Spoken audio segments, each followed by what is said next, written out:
Zoti Neziri, përshëndetje. Përshëndetje juve dhe telespektatorëve.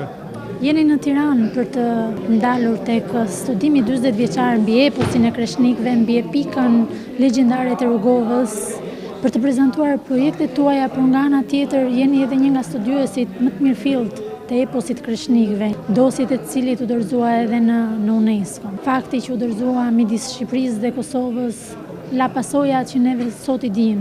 Çfarë mund na thonë në këtë drejtim kur puna juaj ka 10 vjet që ka përfunduar? Çka të them? Dua të them se po presim ditë më të mira.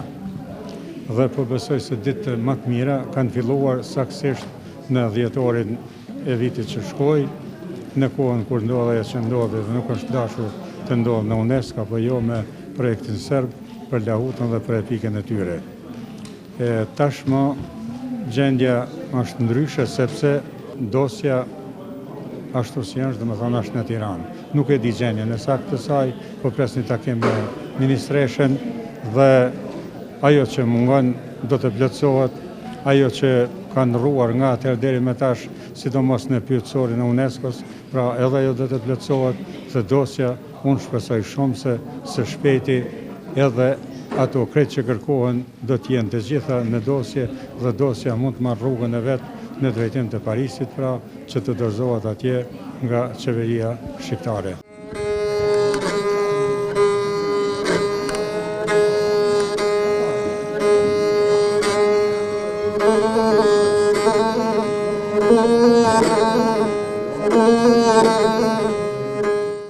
Çfarë vite mendohet se është kjo lahut? Kjo pa lindune. Luftën e dytë botërore nuk është djegë Rrugova, kjo në pështua. Nuk ka kom vetë babën sa ka, veç para me është. Çfarë është lahuta sot për juve? Unë lahuta për mu është ma marrë shpirti. Pesh 7 vjetë kur I kom pas lahutës, I kom ra. 12 vjetë kur I kom pas që hinë të bim so burrave. Sot një nga mungesat më të mëdha është lahutarët, nuk po e trashëgojnë brez pas brezi. Si keni ndikuar ju tek familja juaj? Vallaj s'ko muj për ndikua unë në familje teme. 21 nipë e mesa I kom. Një djali nipë ka pa njës me ra, po telefonat edhe I dul pe vullneti. Djali I vogël, a I kon këtë din krejt, ka pak I bjerë me gishta me knus s'ja ka njës. Po shku në mërgjim krejt. Është shembulli juaj një mënyrë që për ta trashëguar brez pas brezit të mbar shqiptarët, jo vetëm tek familja juaj, por edhe më përtej? Unë po të them për familje tonë, na jem një fshat I madh Rrugovë, ka pe një I babët, 4 vllazën, jem një fshat tash. Ajo ka 350 vjetë. Gjë dyta shtëpia ka pas lahutën. Një shtëpi që se ka pas I lahuti, kanë thonë, po ky shqyqarët, po fukarate, po. Tash pak shumë. Po fakti që lahuta në pjesën e Serbisë u fut në UNESCO, si e keni përjetuar këtë pjesë? Po kem përjetu keq. Ata kanë punu, na s'kem punu. Si punë tona, na s'kem punu. Noshta, edhe ne na pranojnë veç. Ata lahutën as më na marrin neve, as na më marrin atyne. Lahuta nuk ka sallë shqiptarëve. As e malazezve, as e sërbëve, as e francezve, as e gjermanëve, as e kinezve, lahuta e globit. Po sa kush e ka kultivu ma shumë, sa kush ka vargje ma shumë.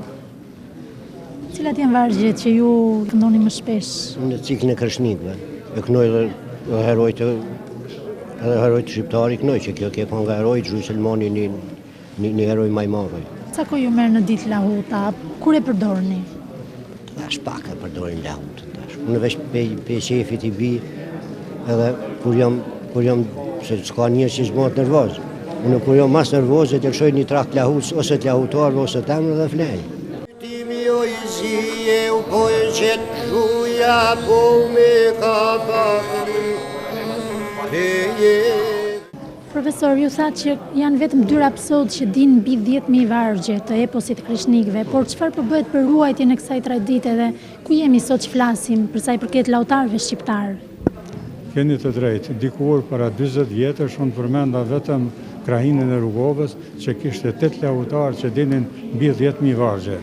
Sot krejt zonat e veriut, pra në 5 shtetet e Ballkanit të shpërndara, kanë vetëm 2 bartës të eposit të kreshnikëve që ne i kemi quajtur, si më thonë, lahutarët e formatit homerik.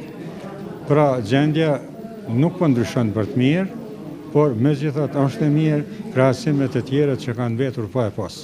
Ne prapë duhet jemi të lumtur dhe t'i falemi, si thonë, trashëgimisë që kemi pasur aq të fuqishme, aq të fortë, aq të zashme dhe aq të afërt me gjithë brezat, pra kanë mbijetuar pra brez pas brezi dhe në fillim të shekullit 21 tashmë i kemi edhe 300 bartës të eposit të kreshnikëve dhe këta 300, të më thonë, si shifër, vërtet është një shifër shumë e lartë, pra dhe një herit ajo që dinë ata, pra rreth 100.000 vargje, bile mbi 100.000, prapë është një pasuri jo vetëm kombëtare, po mund të them edhe evropiane dhe botërore. Pra, si pjesë e dosjes ku në UNESCO duhet dëshmosh se këtë traditë ketë e gjallë. Asnjë popull sot nuk ka mundësi të dëshmoj aq fuqishëm pra në Evropë sa shqiptarët, se vërtet kanë një epos i cili ka mbijetuar më gjatë se sa po azon eposet e kulturave të mëdha të Evropës, siç është kultura gjermane, kultura franceze, kultura angleze dhe kultura të tjera nga Gibraltari edhe deri në veri atje lart, po azon deri në Finland. Prandaj kjo na bën të krenohemi, po dhe dyta, kjo që thatë jo, sjell edhe një përgjegjësi të shtetit shqiptar në Tiranë dhe në Prishtinë, të shkollave tona, pra nga fillorja dhe deri në universitet, se këtë respekt e para dhe e dyta këtë vlerësim duhet ta kemi gjithmonë, se vërtet është një vlerë poetike që nuk e kanë të tjerët, ose edhe nëse e kanë, nuk e kanë në këtë shkallë çfarë e kemi ne. Dhe do duhet ketë hapësirë më shumë në tekste shkollore, hapësirë më shumë në programe mësimore, sidomos studentët e letërsisë dhe të filologjisë në përgjithësi nuk bën të dalin të mangët pa një dije të mjaftueshme pra nga eposi, të cilën nuk e kanë as në Tiranë as në Prishtinë. Në Prishtinë provuam bie fjala me eposin, patëm sukses rreth 5 vjet dhe studentët e përqafuan aq mirë landën sa vërtet nuk ishte asnjë që domethënë nuk u përcaktua për landën, po më në fund pa pritmas landa u mbyll në vitin 2007 dhe deri më sot kur nuk kanë dhënë një përgjigje. As të parët të fakultetit, as të rektoratit, as të qeverisë, pra as kushit deri më sot nuk dha përgjegjësi pse u mbyll landa. Po landa do duhet rihapej, do duhet hapej edhe në Tiranë, do duhet kemi një institut të folklorit të mirëfillt apo jo. Edhe ky që e ka Tirana është i mirëfillt natyrisht, por megjithatë një institut pa kuadro. Institutet pa kuadro nuk mund të mbijetojnë. Brezit e ri duhet t'i hapet dera në Tiranë, duhet t'i hapet dera në Prishtinë. Ne nuk kemi dyert e hapura. Madje mund të them se dyert janë të mbyllura, se vetëm pak si thonë për bie të bravës së derës mund të përbirosh ty në një institut. Kjo është problemi i raportit të shtetit apo jo me institucionin shkencor, që do duhet përmirësoj ky raport dhe do duhet përmirësoj me përgjegjësinë e madhe që e ka shteti ndaj etnokulturës, ndaj rrënjëve të moshme tonave apo jo, rrënjë të cilat vërtet na bëjnë krenar, jo vetëm sot, në shekullin e kaluar dhe në shumë shekuj pra edhe nëpër 1000 vjeçar është një traditë të cilën kemi edhe detyrim shtetëror, edhe detyrim njerëzor, e lemo institucional pra që ta ruajmë si sy të ballit.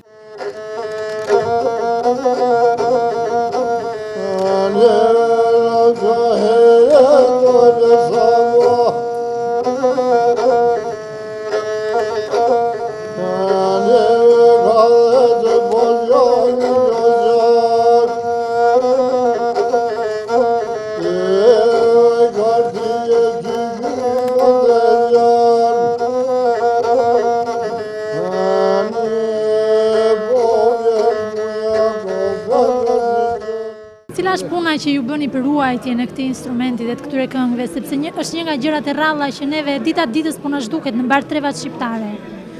Po sigurisht se përmes kësaj është ruajtur në mënyrë të vazhdueshme, ajo trashëgimia jonë shpirtënore, eposi shpirtënor, përmes kjo ka qenë në odën e burrave, të kaçakëve, të njerëzve të luftës, të njerëzve të përpjekjeve, përmes saj janë thuar, janë këndu këngët e eposit tonë, do shta më të vjetët qoftë edhe pej Homerit e këndej, prandaj gjithçka që ka sjell me ekzistencën e kombit në ato troje, me përpjekjet jashtëzakonshme për të mbijetuar, o shtuar përmes këtyre këngëve. dhe nuk ka pas instrument tjetër pos ky. Kem pas edhe gjethin nga njëherë që është instrument më i vjetër gjethin i ahut, por kjo e ka bërë vetën dhe nuk ka pas shtëpi që nuk i ka pas 3, 4, 5 lahutarët mirë fillt, se përmes tyre në kënune. Pos në ato takime të festave familjare, fetare, të fisit e tjera, lahuta është përdor, pra dhe në kohrat e luftës. Ajo ju ka dhonë kurajo, ajo i ka nxirr, ju ka dhonë guxim, ajo i ka mobilizu gjendjen shpirtërore të luftarit se si tu këndua të vargje, qofshin ato të kreshnikëve të vjetër, qofshin ato të luftave lokale e tjera, pra përmes tyre është thurë ajo dhe i ka dhonë shpirt, i ka dhonë gjallëni luftarit edhe ka mobilizu për luftat e tjera. Tek brezat e rinj si ruhet kjo? Ne shikojmë që mosha mesatare nuk është fort e re. Po, që tash sot ishtë ditë e punës dhe shumica studentëve jënë të nxonën, disa punojnë, por edhe të nxonësve. Pra kemi edhe nxonës të moshës diku 16-17 vjeçare, 5-6, nga në regioni Rrugovës, por edhe pjesëve tjera, por kemi edhe studentët që i bien mirë, kultivojnë, e kanë përcjell nga brezin e brez, dhe po mundojnë tash i vetmi institucion të na flasë kështu kushtrimisht, që është që ky ansambël i trashëgimisë shpirtërore në Rrugovë, aty edhe i mbledhim gjithë talentet që kanë prirje për këtë instrument, qofshin ato frimore, po qofshin edhe kjo, kreshnike, dhe aty ushtrohet, aty përcjellet, tu i lshu, tu i përcjell për 15 vjetëve tjera. Tash, si tha dhe profesor Zymeri, momentalisht gjallë janë 4 breza cilët e përdorin lahutën. Çfarë duhet bërë për futjen e saj në UNESCO edhe nga pjesa shqiptare? Që këtu paksa jemi të vonuar, unë shumicën e rasteve kom pa tjerë që kanë bërë region. Nuk du të krahasohem me krahat se janë shumë para neve, ose shembull me malazez, ose me serb e të tjera, po na jem të vonuar, po them komplet si komb, jo vetëm Kosovë që më bëjnë vonuar.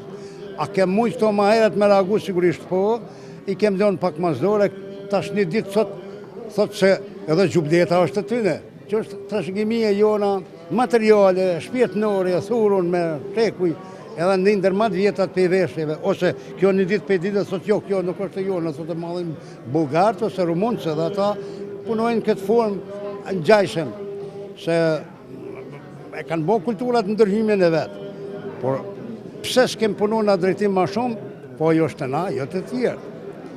Vitin e kaluar i kem punuar 28 asete për me i fut në trashëgiminë shpirtërore dhe me hinë në mbrojtjen institucionale pra në Ministrisë Kulturës Republikë Kosovë. Por atë kanë met aty. Pse? Se jo se pranu në UNESCO, nuk shkohet në UNESCO me durën xhepa. Apo jo po presë pranohet ky shtet e tjera. Kemi Shqipërinë. Shqipëria është e pranuar në UNESCO. Pse mos shfrytëzohet përmes Akademinë Shkencave, të njërës edhe tjetër.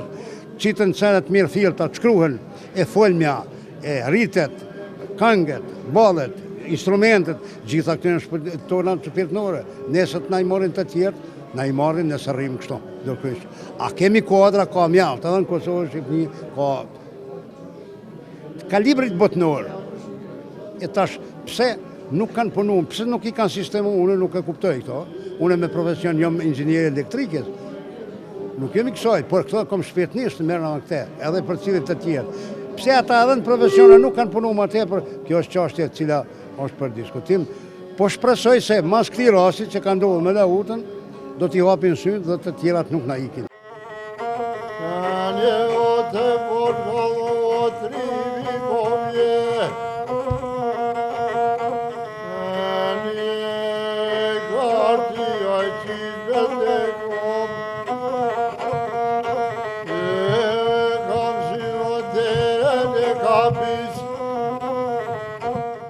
Një nga mënyrat më të mira që ju thoni për ruajtjen e kësaj tradite janë dhe festivalet. Çfarë po bëhet për sa i përket në trevat shqiptare në këtë drejtim krahasuar me ato pjesën tjetër ballkanike? Po shikoni, sa për këtë festivale mund të them se festivalet i kemi ato që i kemi, edhe kreun e të gjitha festivaleve e kemi Gjirokastrën, po i kemi edhe festivalet rajonale që e bëjnë punën e vet, por megjithatë me këtë raport të krijuar ndërmjet asaj që quhet Ministria e Kulturës dhe vetë shtetit në përgjithësi, dhe asaj që bëhet në Tiranë dhe në Prishtinë nuk bëhet mjaft. Unë them që bëhet pak, bëhet tepër pak, sepse prapë kthehem te fakti se ka dhe popull me 100 milion banor, bie fjalë në Evropë, apo jo, ndoshta ata i kalojnë në 100 milion, por nuk e kanë këtë pasuri që kanë shqiptarët. Tashmë që Kosova ja la dosjen Shqipërisë për ta dorëzuar në UNESCO, çfarë mbetet institucioneve tona për të bërë në këtë drejtim?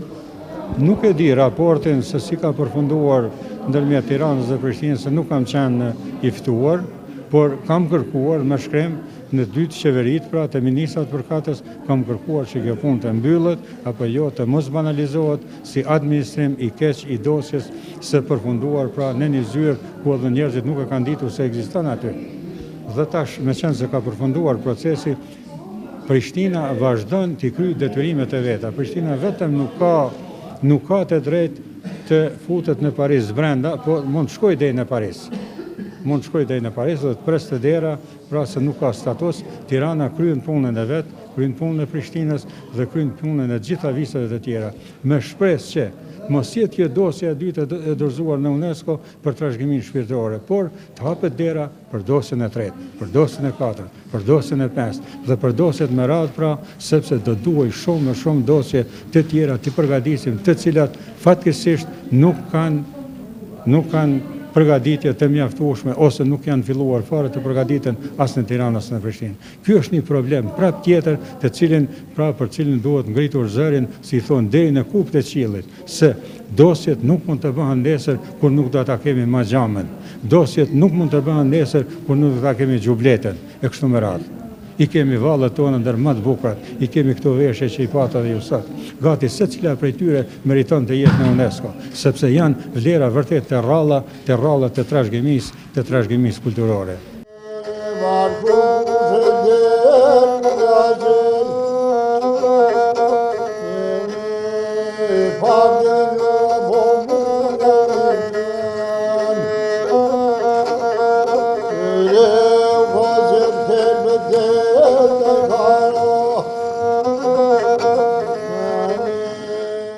Sa vjetë kini që mbanin duar Lahutën? Lahuca mi ka ra babgjyshi, i kom ra une, Rustem Bajri, Bajn Rustemi, Rustem Bajromi, Syr Rustemi, Gane Sylla, 4 breza. Te brezat pasardhës, si e keni trashëguar? Gane Sylla, djalit, a i bjere dhe më bukur se une. Për ju sot, çfarë është Lahuta?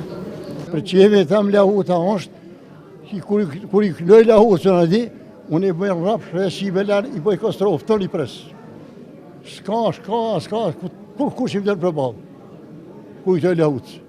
E bëjnë kostrofën, edhe qashtë ja bëjnë për i me, që kalzoj se që i rrullna, veç ljubit zëtë që i përka falë, se ku i si rrullna. Dhe të kush donë, se një hiqë. Dashjëm, këtë Kosovë më ndje, ku shëmune, edhe e kom edhe për bore, për shije, për protesta shqiptare, bitë të vije kërë të ruar, e me brajmë rëgovën, nuk e pasë kom këtu, e kom këtu në shëretune, me to bashkë, gjithë bolje më kënë, edhe sot jo me to. Çfarë duhet bërë për ruajtjen e saj? Unë e luti komin shqiptar, që mos me hubë vetën, me dash shoj, mos me dash të mikun, po me dash dhone vetë, e me kënë grusht, e mos me kënë shpionat dhe shëveti, mos me pas bes njëri me folë tjetëri. Po duhet me kënë dhe grusht, s'ka kush që ka të bërë për dyja.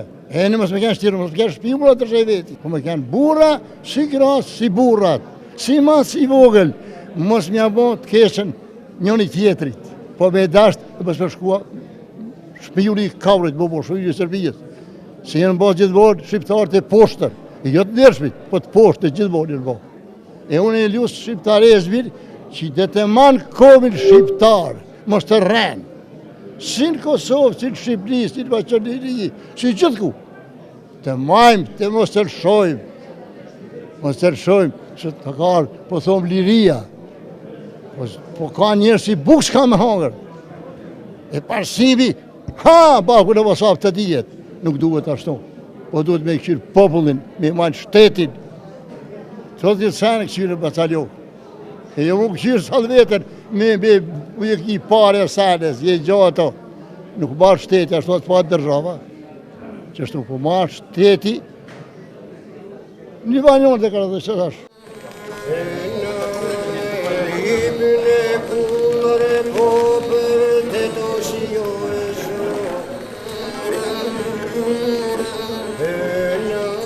Lahutarët që ne pa mosha e tyre mesatare mund të ishte mbi 60 vjeç. A mund të kemi një numër konkret të lahutarëve sot? Gjendja sot është 300, ai 150 që ishte në rrugov për 250 rreth 300 vjet, domethënë thellësi aq sa kishte mbamendjet e brezat, kurse gjendja sot domethënë është 300 bartës. Ta 300 bartës nuk janë 300 lahutar, po janë 300 bartës, të cilët këto këngë këndojnë me lahut ose pa lahut fare, siç e përmenda rastin e Kërçovës, rastin e Gostivarit, rastin e Tetovës, Malësisë së Sharrit, deri në pjesën e Malësisë së Sharrit në Prizren, pra kënga këndohet, është këngë polifonike, këndohet pa instrument. Përdoren instrumentin, po shumë raste dhe pa te. Pra kemi lahut dhe pa lahut. Po kemi lahut dhe aty ku lahuta është zëvendësuar me instrumenti tjetër, kryesisht është zëvendësuar pra me sharkin, çiftelin, ose të dyja të bashkë, herë edhe primin, por me gjithat kënga vazhdon jetën e vetë.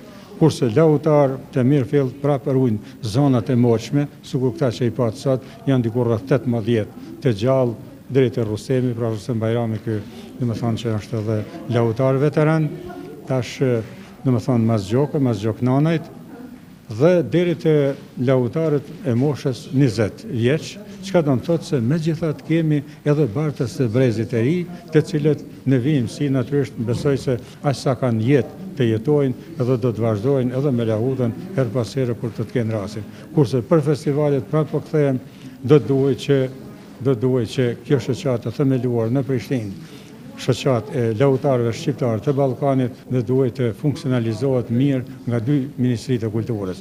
Po edhe shkollat e lahutës të hapen kudo ku ka interesim. Pse jo shkolla e lahutës të jetë shkollë për studentët e muzikës, bie fjala, ku mësojnë gjitha instrumentet, nga ato më të thjeshta deri te instrumentet më të komplikuara i mësojnë të gjitha, nuk dinë për Tiranë lahutës. Dhe merr nesër bie fjala gradën muzikolog, nuk i bie lahutës, nuk di. Po, do duhet, domethënë, veglat muzikore të popullit shqiptar të jenë lëndë veçantë mësimore, dhe të mësohen, pse jo të ketë një departament të veçantë. Dhe këtë nuk e di nivelin sakt në Tiranë se si, po nivelin se si e kemi bjefera në Prishtinë e di.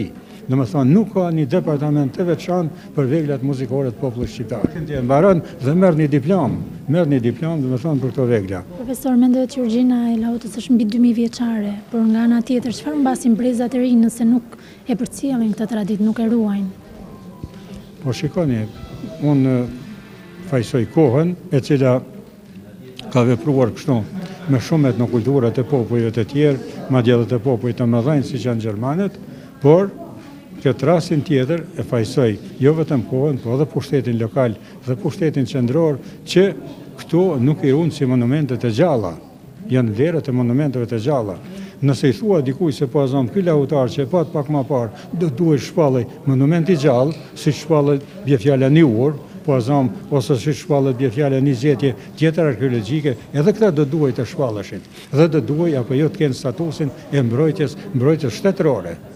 Dhe të kenë edhe pension nacional, bie fjala një pension të shtetit. Ta nuk i kanë këto, jetojnë keq, besoni, shumica e tyre jetojnë keq, vajnë një jetë sociale që s'mund ta merrni me mend. Mund shkruhet një libër për jetën e tyre sociale. Po shteti nuk e kemi prapë atyre. Aty e kemi problemi. Domethënë, është vlerë që rrezikon koha, e rrezikon globalizimi, por është edhe vlerë që rrezikojmë edhe vetë ne. Unë ju falenderoj shumë për bisedën. Edhe unë ju falenderoj shumë edhe ju.